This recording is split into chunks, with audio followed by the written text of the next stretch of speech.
Incredibly exciting.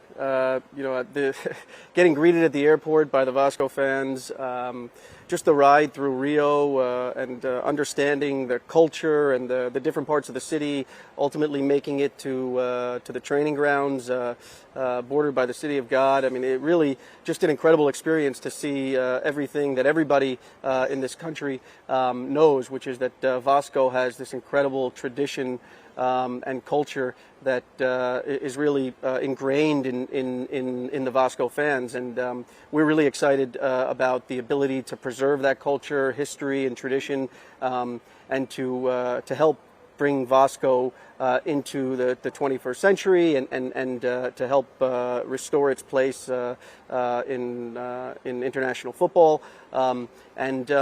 I think maybe the responsibility that we take most seriously is the responsibility to preserve and perpetuate its tradition of historic social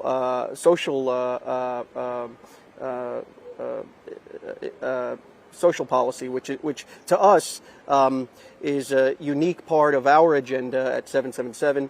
The idea that Vasco was perhaps the most important part of the history of sports civil disobedience with the historic response. I mean, I think most people in sport would consider that the preeminent piece of sports social disobedience, and I think it really set the stage for what sport looks like in a new world. And so, we take that responsibility very seriously, along with all of the other responsibilities to help restore the club's sporting performance and its facilities, and to help perpetuate better fan engagement. All of these things are things that are incredibly important to us, but the social responsibility is a unique one. You are now in one of the most historic places in, I can say, Brazilian history, which is this stadium. It's 95 years old. What plans do you have for São Januário? What do you think about São Januário now, the structure and everything? And what plans do you have for the future? Yeah, I mean, it's incredible to see structures that have been around for 100 years. In Genoa, we also play in a stadium that was built in 1911 at Luigi Ferrari, and so I never expected that we would be part of two incredibly historic stadiums, I think that the stadium today is a beautiful stadium, and it really you really sort of understand the history by walking through it.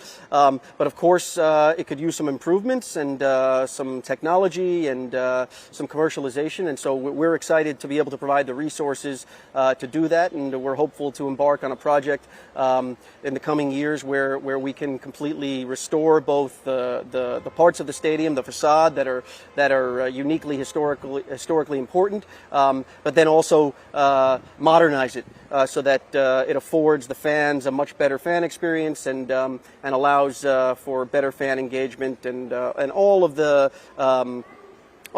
things that anyone would expect going into a new modern stadium. We have a big match this Sunday.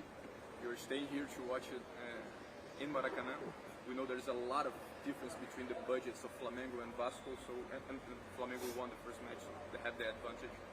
What do you expect to see from the Vasco team on this Sunday? And talk a little bit about the future. Can we expect in a few months or or next year maybe this difference of budget between these two clubs, the two greatest rivals in Rio de Janeiro? Well, first of all, I expect to see a win tomorrow, Sunday in Maracanã. I met with the players yesterday. Everybody was really excited and energetic. I think as I've sort of gotten some feedback from the fan response, I think everybody's really excited about this project in Rio, and it's going to be great for not only Vasco, but I think for Brazilian football in general. There's one promise that I can make to the Vasco fans, and that is that this will be the last time in history on Sunday where Vasco goes into a match against Flamengo with a budget disadvantage. So next year then, maybe we'll have this equivalence next year, 2003. Yeah, sure. And about Maracanã, are you going there tomorrow, right? And tomorrow and on Sunday. yeah. And do you intend to use Maracanã for basketball also? I know there's been a lot of discussion about it, and of course it's something that I think is interesting to the club in the short term. But you know, we're just starting to get into the stadium and the potential projects that exist and where we can play. And over the coming months, I think you know, we're going to do a lot of work and analysis to determine what we think is best. But yes, we think it's interesting. Okay. And about the budget, the Vasco fans can expect new players for the Brazilian Championship now?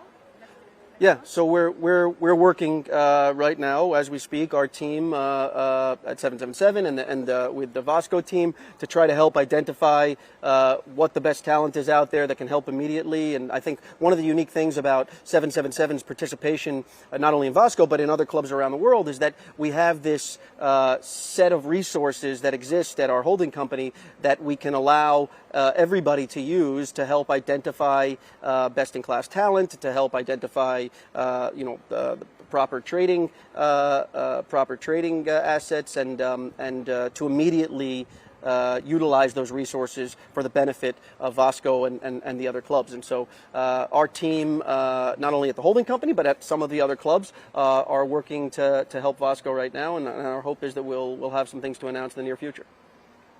Okay, just the last question: what are you going to bring to Miami from this trip, not vacation, for this trip? Well, the first thing I'm going to bring, and maybe the thing I'm most proud of, is my my new membership card to Vasco.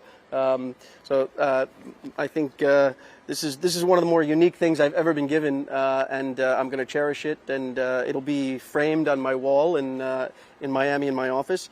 And all of the jerseys over the last few days, and then I'm sure my wife is going to want something, so I'll bring her back a gift, and something for my daughter, who's 21 months old, and try to bring something very Brazilian back. If you have any suggestions, I wouldn't.